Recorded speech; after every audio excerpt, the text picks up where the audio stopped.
Hello दोस्तों, कैसे हैं आप सब। उम्मीद है बहुत ही अच्छे होंगे। तो शुरू करते हैं शुभ शगुन का आज का एपिसोड। प्लीज़ चैनल को सबसे पहले लाइक कर दीजिए, शेयर कर दीजिए और सब्सक्राइब करना मत भूलिएगा।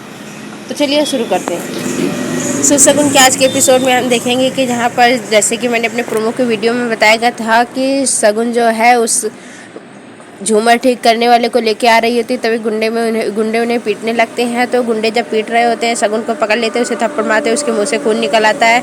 तो शगुन कृष्ण भगवान से प्रार्थना करती है, हे कृष्ण जी, आपने हमेशा हमारी रक्षा की है, प्लीज़ इस बार भी हमारी रक्षा करिए। तभी वहाँ पर एक टोली टाइप के जो लोग होते हैं जो कृष्ण जन्माष्टमी के लिए उपलक्ष्य में निकले हुए थे, उन्होंने उन्हें बचा ली। वो लोग आ जाते हैं और जैसे ही उन्हें पकड़ लेते हैं, तब उसी समय गुंडे जो है उन्हें पकड़ने के लिए आ जाते हैं और वो लोग जो है उन्हीं टोली में छुप जाते हैं। छुपने के बाद जैसे ही वो लोग गुंडे सोचते हैं कि शगुन और उस आदमी को हम पकड़ लें, सभी टोली वाले उसे पीटने लगते हैं। उसके बाद शगुन और वो आदमी बच जाता है और घर आता है। तो शगुन कहती है, एक आदमी इन्हें लेके आई हूँ ताकि आप लोगों को फूफा जी की सच्चाई दिखा सकूँ। घर पहुँचते ही सब लोग चौंक जाते हैं शगुन की ऐसी बातें सुन करके। शगुन बताती है कि उसके साथ क्या क्या हुआ। उसके बाद हम देखेंगे कि जहाँ पर बुआ जी कहती हैं कि तुम्हें अगर हमारे साथ ऐसा ही करना था तो तुम क्यों कर रही हो हमारे साथ ऐसा, क्या वजह है तुम्हारे ऐसे करने की। तभी युग जो है गुस्से में वहाँ पे खड़ा हो जाता है और वहाँ से जो आग जल रही होती है जिसपे वो नव्या के साथ पूजा करने के लिए बैठा होता है, उसमें पानी डालकर गुस्से में हट के चले जाता है। आगे देखेंगे कि फूफा जी जो है शगुन जब रोते हुए जा रही होती है तो उन्हें टिश्यू पेपर देते हैं और कहते हैं कि क्यों रो रही हो सुबह सुबह। तुम्हारी आंखों में ऐसे आंसू क्यों, और उसे इरिटेट करते हैं। उसके बाद जैसे शगुन आगे बढ़ने की कोशिश करती है, फिर वही उसे दिखता है जो पुतला फांसी लगाकर लटका हुआ था और उसके हाथ में पर्ची थी। फिर शगुन जो है शगुन और फूफा जी दोनों में आपस में बातचीत होती है। उसके बाद फूफा जी कहते हैं कि फिर शगुन के जाने के बाद फूफा जी अपने आप से कहते हैं कि शगुन मैं तुम्हें इतना बर्बाद कर दूंगा, मैं रास्ते में पूरा कांटे बिछा दूंगा, तो मुझसे मेरी सच्चाई कभी किसी के सामने नहीं ला पाओगी और तुम्हें मैं बर्बाद कर दूंगा।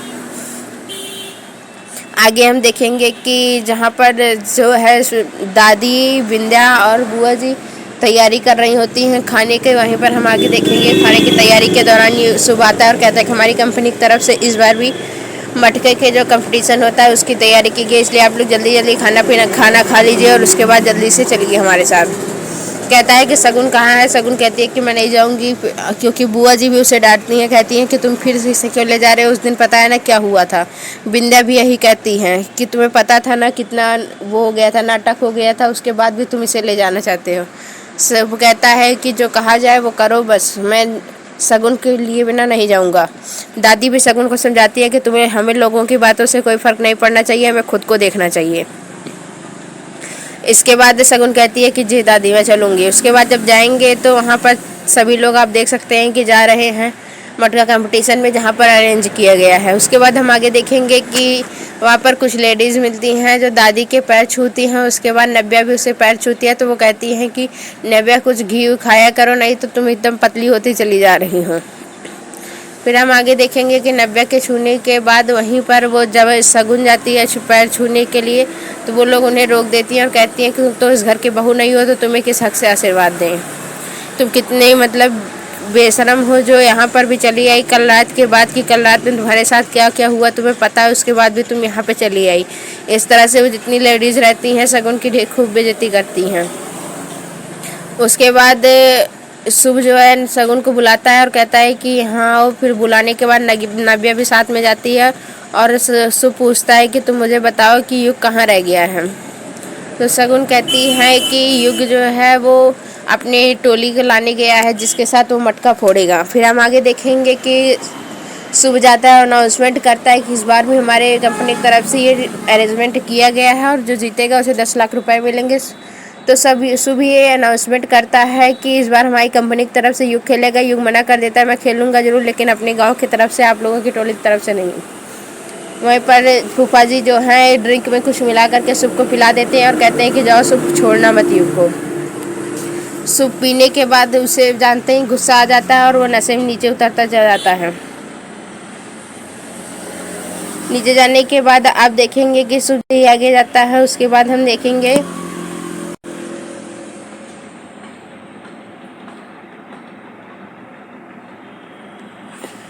उसकी इस युग से बातचीत होती है। युग से बातचीत होती है तो युग कहता है कि मैं खेलूँगा, लेकिन अपने गाँव की तरफ से, आपकी तरफ से नहीं, आपकी कंपनी की तरफ से नहीं है, आपकी कंपनी नहीं है कि आप मुझ पर अपना हक जमाएंगे।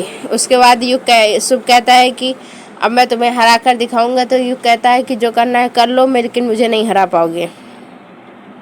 आगे हम देखेंगे कि फिर शुभ जाता है और कहता है कि अनाउंसमेंट में, और वहीं पर पहले शगुन जाती है, युग से कहती है कि युग ये तूने क्या किया। तो उन्होंने अनाउंसमेंट कर दी थी, तो युग बोला कि हमारे गांव चोल वाले कितने गरीब हैं, अगर वो हम जो है जीत गए तो ये पैसे उनको मिलेंगे, नहीं तो इनकी कंपनियों को मिल जाएंगे। शुभ कहता है कि अनाउंसमेंट में थोड़ा प्रॉब्लम हो गई थी कंपनी की तरफ से, युग नहीं मैं खुद खेलूँगा और जीतेंगे भी। अब आगे आप बताइए कि आगे क्या होगा, कमेंट बॉक्स में ज़रूर बताइएगा। प्लीज़ चैनल को लाइक कर दीजिए, शेयर कर दीजिए, सब्सक्राइब कर दीजिए। Thank you so much.